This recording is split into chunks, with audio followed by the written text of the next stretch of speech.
สวยงามเลยพี่น้องเอ้ยขยายขึ้นไปมาส่งมาเกิดสบายๆทั้งวัยเนาะ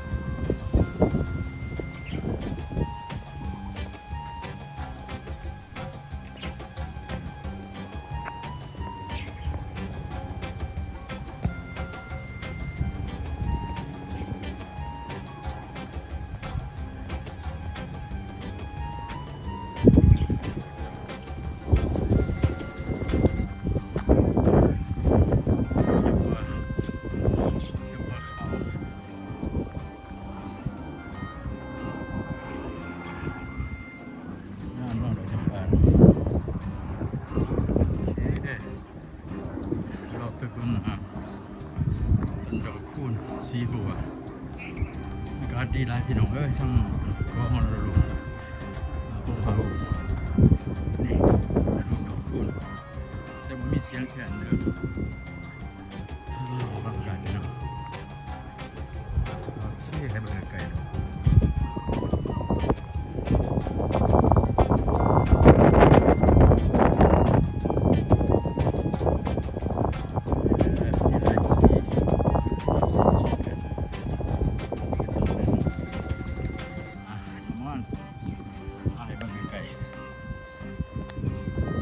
สบายดีท่านผู้ชมกำลังชมรายการกินไปเที่ยวไปฝอยไปจากเกาะฮอนโดลูเมืองโอฮาอูมณฑลรัฐฮาวายออกกำลังกายเหมือนกันเด้อพี่น้องเด้อแล้วก็เดินไปทางเบื้องต้นหนาเนี่ยสิมีดอกจำปาต่อไปเดินสนามเล่นภายในเขตบ้านไวพีดอกผมไว้เที่ยว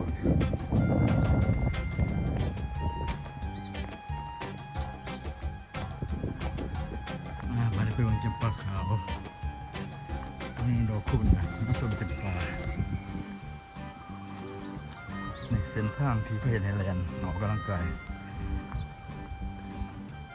ร่างกายกินอิ่มก็มันหีดไขมันแคลอรี่โอ้จำปาขาว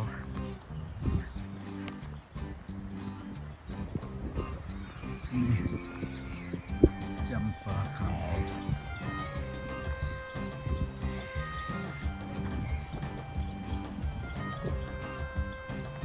คุณนี่มันกำลังแล่นเดินสวนสนาม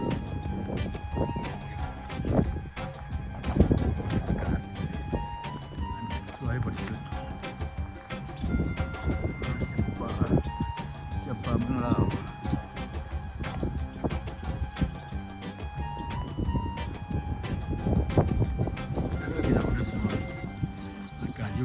ในกลางมหาสมุทรแปซิฟิกในนครหลวงฮอนโลลู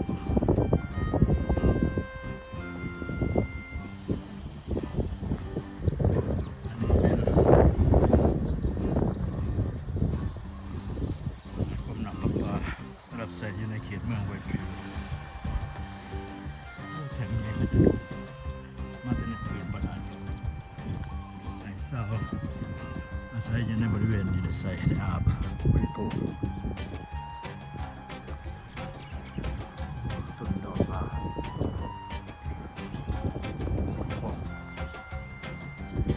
กันนี่ก็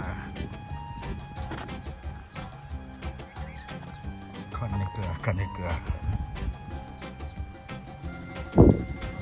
คนกำลังออกกำลังกายกันยางกันยางจอบกินกับจอบ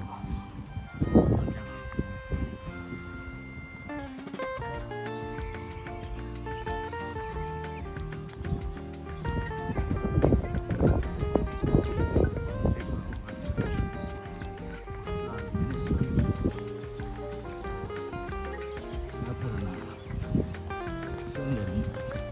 มาข้างกลางคุณพี่น้องได้เจ้าสละโอสละ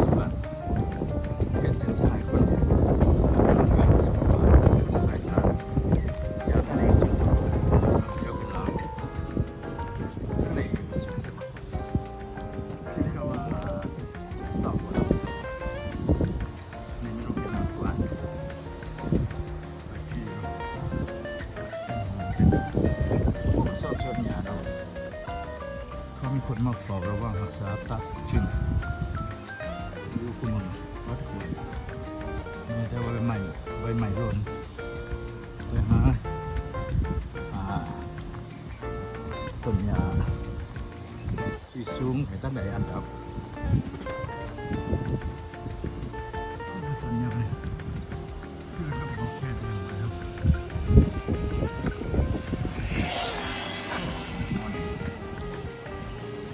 ดูกับทีเดียวว่ามีอย่างเนาะนี่ก็จำปาแดงไปเอาเลยนี่จำปาแดงจำปาขาว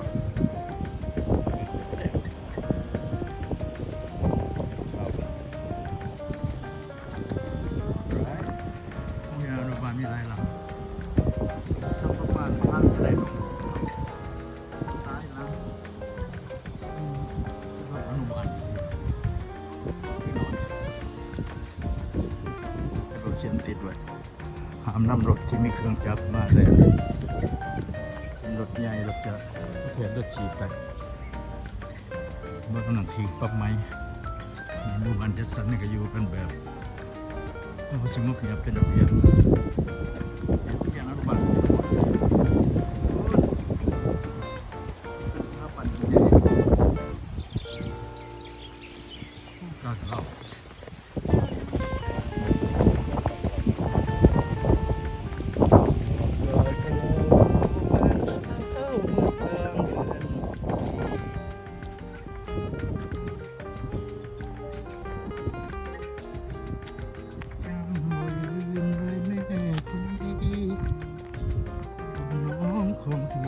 สุขใจอาวร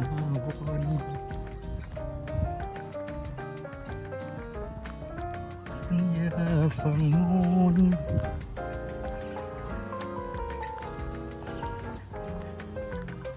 ในหมู่บ้านจัดสรรอยู่เป็นระเบียบสองฝาข้างเงียบสงัดคือว่ามีคนอยู่มีระเบียบบ่ห่วงบ่คู่บ่ยืนใส่เสียงนี่ก็ผมจับปลาคาร์ฟยิงพี่น้องเลยหอมปลาหุ่นเป็นหวานอยู่วันนี้ก็หอมน่าดอกจับปลาเพราะว่าอยู่เราอยู่ไทย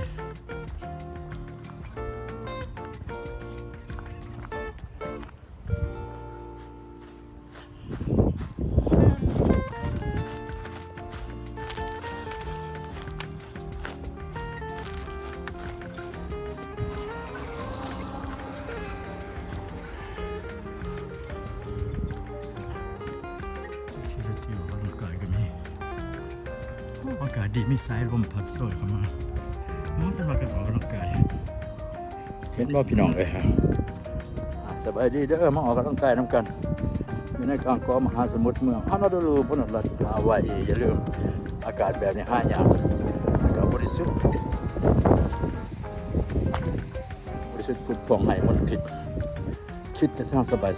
หายใจเขาออกทุกโอกาสนี่เสียงนกเขาก็เป็นนกเขาไม่ใช่นกเราเป็นนกอะไร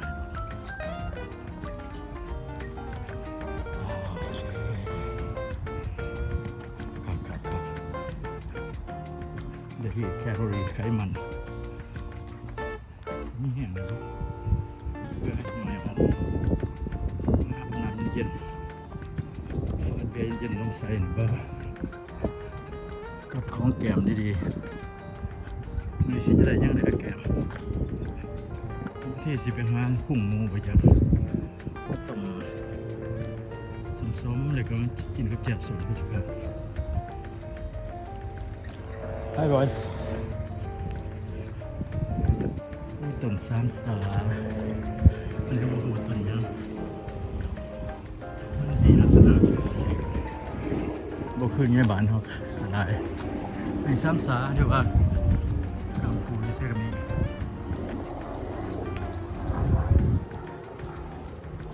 สามสาคือกำกูในกระบะที่ซื้อนี่ทุกโซฟาเก่าลูกหน่อยสะพานอยู่เป็นระเบียบสวยงามมากมีเสียง หมอลูกปูสังเกตเสียงโด่งดังอยู่กันแบบสันติวิธีเฮ็ดเงียบนกยางยังมีนกยางเหยือนแสวงเศษศอกเหงื่อเลยเราไปที่บวงนายห่างพันหอมแล้วนี่ฐานนำนกยาง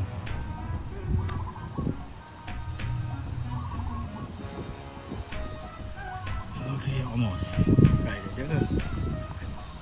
ข้ามาพอต้นคิดว่าเป็นดอกแค่แดงมัน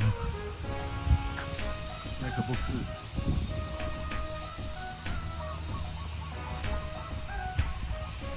มันงวนหินนี่เนาะจะหลายล้านปีหินสุดๆเลยมันหินว่างถ้ามันอยู่บ่อยกับมันบัดปูบ่ห้อยเขาเจ้าเสียนนี่ว่าเขาจะเฮ็ดเอาเองเฮ็ดบ่ได้หินหินที่สิมาเฮ็ดได้เพิ่นว่าหินแผ่นลาดก่อนใหญ่คือสินักเอาสโนว์มาติดสังสาสมาได้นี่ยังล่ะโอ้น้อเพิ่นว่าตามตาคิวคือสโนว์สินักกว่าหากว่าตาบ่คิวสิเบาเบี่ยงไฟสโนว์ท่านเอ้ย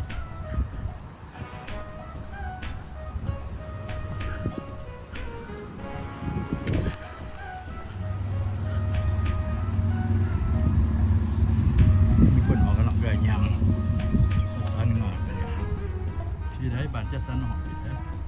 เจ็ดโมงถึงพุ่นแล้วบททำงานนี่ยังก็ให้น้ำมันนี้เป็นบ้านจัดสรรเบิด2ฝาคักกวางใกล้เป็นหมู่บ้านหรือเป็นตะแซงหนึ่งมันบ้านนี้มันใหญ่ดีขนาดเมืองไว้เพียวนะมันเป็นกลุ่มหน่อยๆภาษากรหน่อยมันจะมีหลายแสนอยู่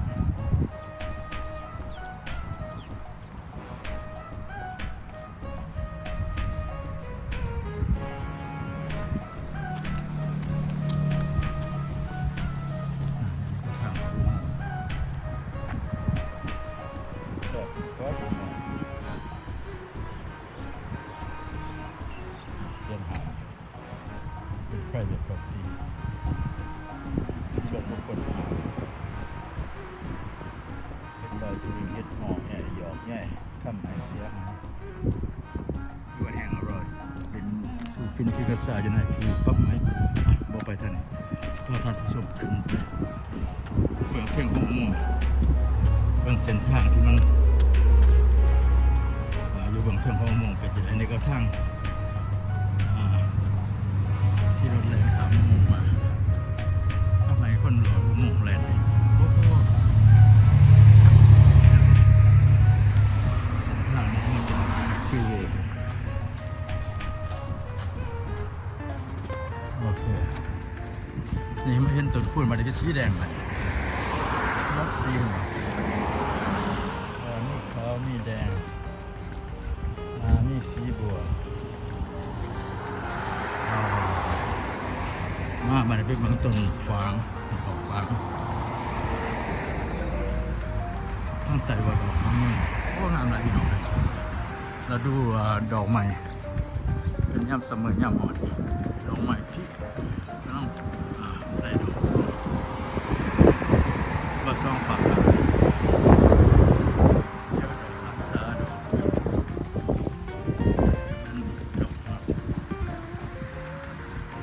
นี่มาหอดแล้วพี่น้องดอกฟางต้นฟางแล้วใส่เป็นดอกหางยุ่งต้นฟางหางยุ่งนี่ดอกฟาง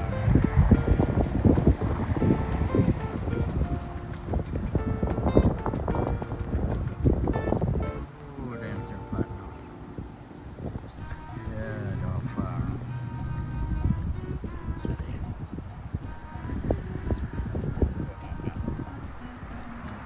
ส้มดอกฟางนะก็กลายกันไปสุดสายตาแล้วดูดอกใหม่ดอกคู่นี้รับซับสีเป็นผสมพันธุ์กันสีบัวผสมเหลืองขาวสีเหลืองขาวเลยนะไม่หลุดโอ้ดอกฟางสวยงามมาก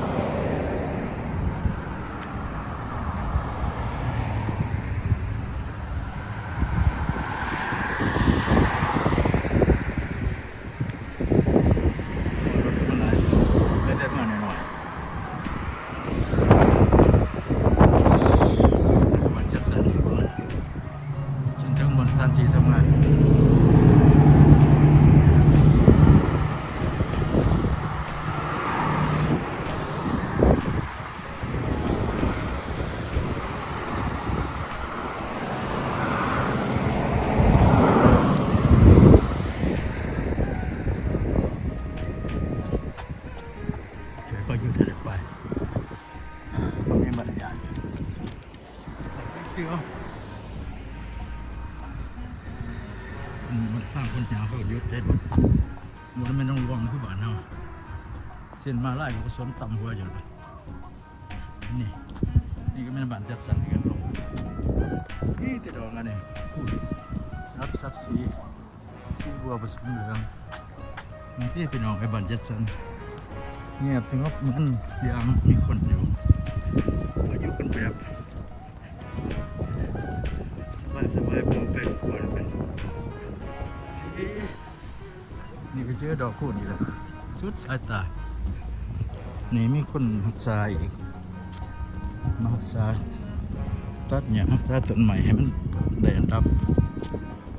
มันก็งามอยู่สั่นขึ้นมากันน้ำสัตว์ขึ้นแบบออโตเมติกนี่ใส่กันอะไรกันมันมีหนามีไฟมีเสื้อผ้าพรยากันโรคอยู่ยังถือเสื้อผ้าหน้าใหม่อยู่เลยดำรงชีวิตมันก็มีหนามีไฟมีอาหารการกินบริสุทธิ์ก็เลยเพื่อเศรษฐกิจพร้อมกัน economies อันนี้ก็ท่อน้ำเนี่ยแล่นอยู่ในพื้นดินวันเดียวรถน้ำทางนี่เป็นระเบียบออกไปจอดที่ทางคนยางเรียกว่าฟุตบาทวันนั้นก็สิแกก็มีป้ายบอกครับเดี๋ยวก็แลนระวังเล็กหน่อยแลนเป็นสโลว์ดาวน์ขับรถพลังแต่ว่าเขาเป็นอะไรนี่มันไม่ได้เปรียบเพื่อนโอ้โหเจอดอกสีสลับซับสีเลยนะ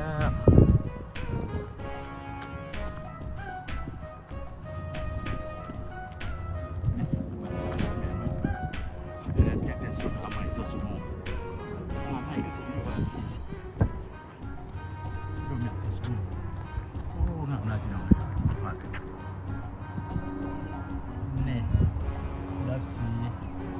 ดอกคูณทั้งบัวสีเหลืองอร่าม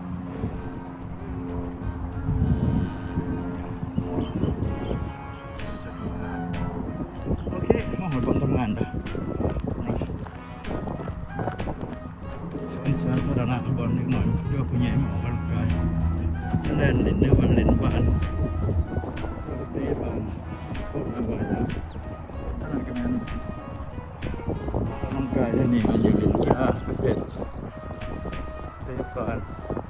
แลนท่านก็เป็นประเภทวอลเลย์บอลเทนนิสเล่นเครื่องฝั่งนั้นพูนเบสบอล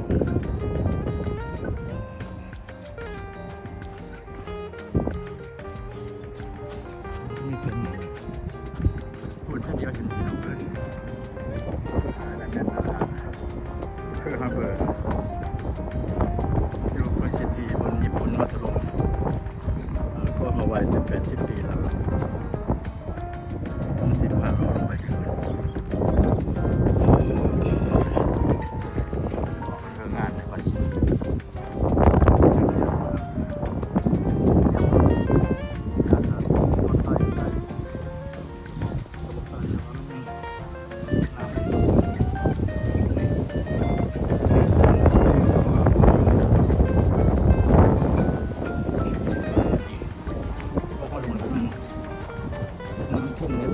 สนาม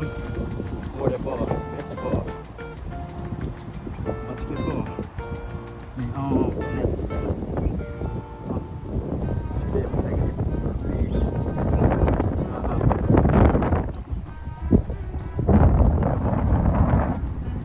รถฟิสิกส์การกำลังเล่นบาสเกตบอล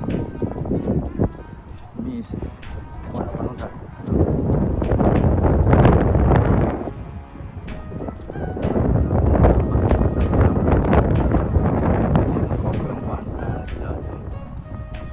บอลบาสเกตบอลวอลเลย์บอลเบสบอลหรือว่าฟุตบอลก็ได้สักคงจะเริ่มเสียออกมาได้เสียงคำท้องมาเลยเนี่ย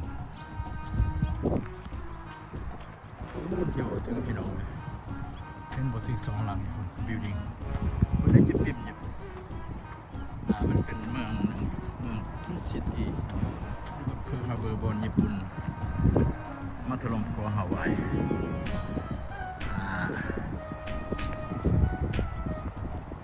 ต้อง80 ปีแล้วนะครับว่าสงครามโลกครั้งที่2เกิดอยู่เมืองเปิร์ลฮับเบิร์กอยู่นี่แหละเดี๋ยวเห็นทูyes แล้วก็ไปเมืองไวโพฮูเมืองคาโพเลไวนายไวคิเลนี่กระบวนคนทำงานทำสาแต่ความรัฐบาลของสิทธิของที่เทศบาลโอเค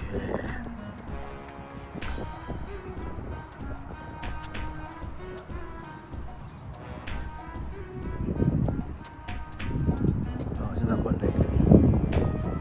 ฟิกเลยที่บ้านทำงาน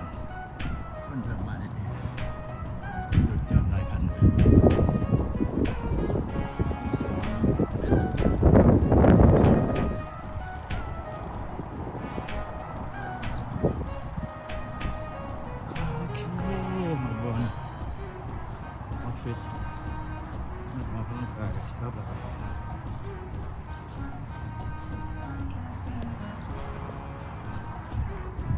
สบายดีพี่น้องเด้อบ้านนี้มาฮอดออฟฟิศบนทำงานนะตัวออกกำลังกายประมาณ3 นาที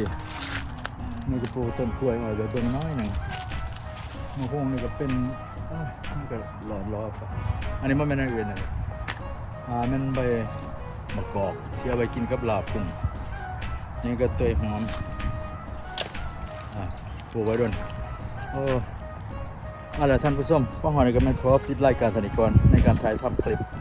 หากท่านสนใจอยู่บางคลิปวิดีโอกรุณากดไลค์and กดแชร์ If you like my video would you please subscribe below by clicking and like to share Thank you for supporting ขอบใจหลายพบกันใหม่บรรยากาศโอ้โหต้นพร้าวต้นดอกฟางเนาะดอกจำปายามแรง4:10 นาทีอยู่ทางเกาะฮอนอลูลูโออาฮูของบนรัฐฮาวายแล้วลูกดอกใหม่พี่น้องเอ้ยมันได้ดอกฟาง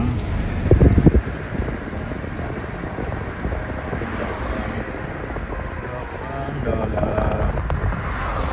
พูนนี่ก็ต้นซ้ำสากัมพูถ้ามาถึงต้นเผาเนาะขนาดโอเคเป็นหงส์เนาะเดี๋ยวซ่อนต้นดอกฟางแดงนี่ไต่ว่าดอกห้างหยกโอเคเดินต่อโอเคโอ้เขตบ้านจัดสรรทางไวเคเลมีสนามกอล์ฟต้นเผาต้นกัมพูสามสากำลังเลิกการกับบ้านก่อนพี่น้องเอ้ยห้าขอโทษน้ำว่ามีลาบงวกตัวใหญ่กินเบียร์เย็นๆว่าซะมันก็เหมาะสมแล้วอากาศร้อนใส่เบียร์บัดไล่เย็นๆเขาใส่อันนี้ทางแยกออกไปทั้งเมืองหนึ่งชื่อว่าเมืองไวนายอันนี้สิไปทางเมืองฮอนอลูลูอันนี้บุกไปทางไหนโอเคสิไปเมืองไวพาฮูโอเค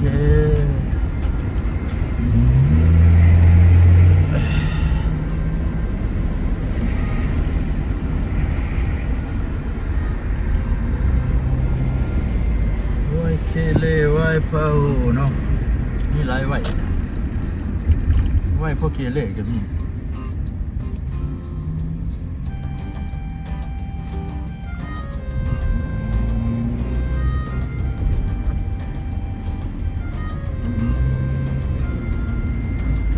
ทุกคนก็ส่วนกับบ้านเฝ้าเนาะ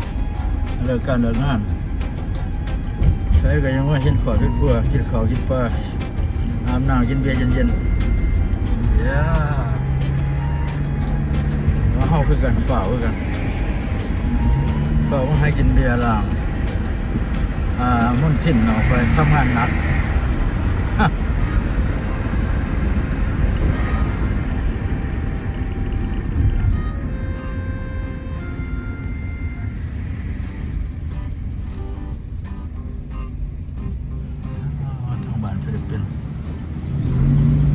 เขตฟิลิปปินส์เบิด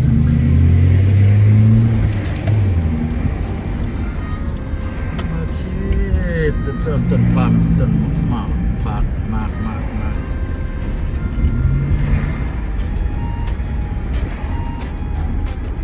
โฮมเลสพวกไฮบ้านไม่สบายเนาะเจ้าเนาะ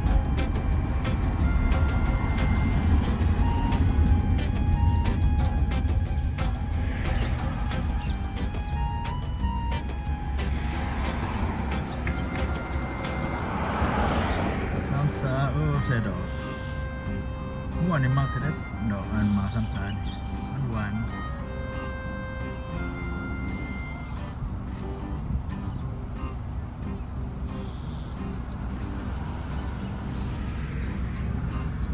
นี่ก็เป็นขอบสำหรับสวนเด่น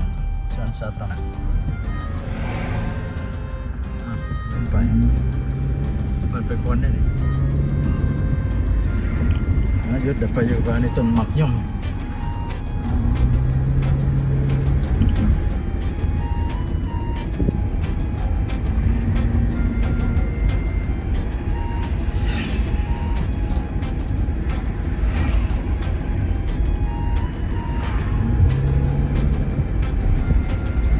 ฮอดบ้าน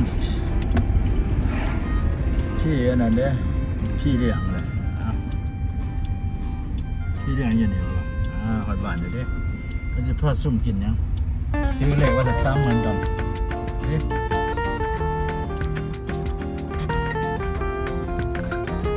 ใช่ดีซ่อนไม่ใช่หรอ